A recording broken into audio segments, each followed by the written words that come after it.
The Queen has navigated an incredibly difficult period over the past few months, her former press secretary Dickie Arbiter said.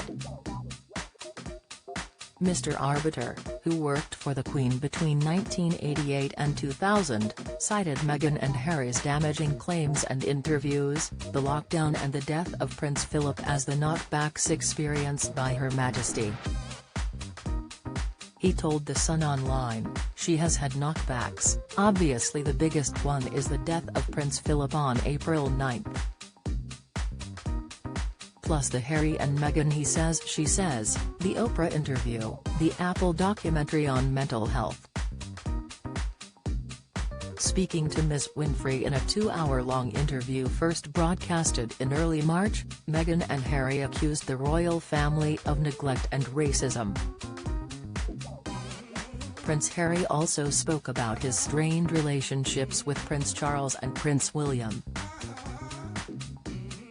However, the couple spoke highly about the Queen, with the Duchess saying the monarch has always been wonderful to her and the Duke revealing there is a really good relationship and an understanding between him and his grandmother. Harry criticized further the firm during the mental health series he co-created with Ms. Winfrey, The Me You Can't See.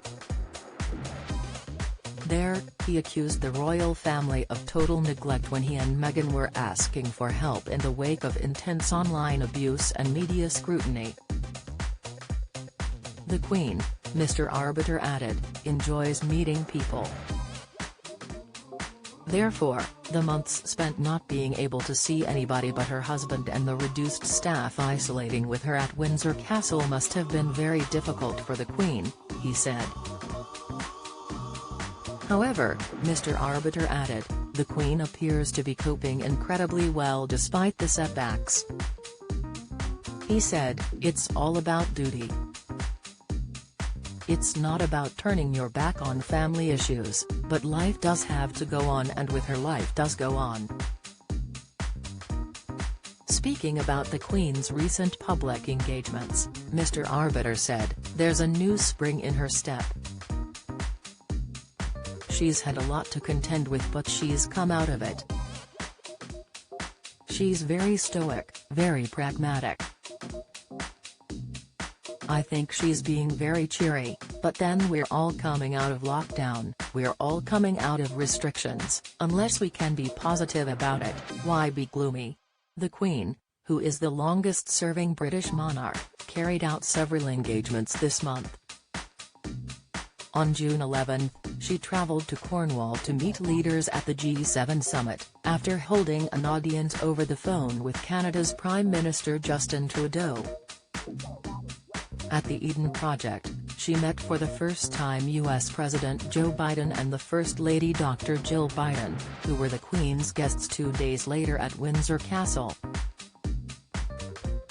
On June 12, the monarch celebrated her official birthday by watching a streamlined Trooping the Colour. She was in the company of her first cousin, the Duke of Kent, and looked absolutely delighted with the parade and the flypast. Last Saturday, the Queen headed to Royal Ascot to watch the races with her racing manager John Warren. On top of her public engagements, the Queen continues to carry out her day-to-day duties, including meeting diplomats, holding a weekly call with the Prime Minister and reading the documents delivered to her in the government's Red Box.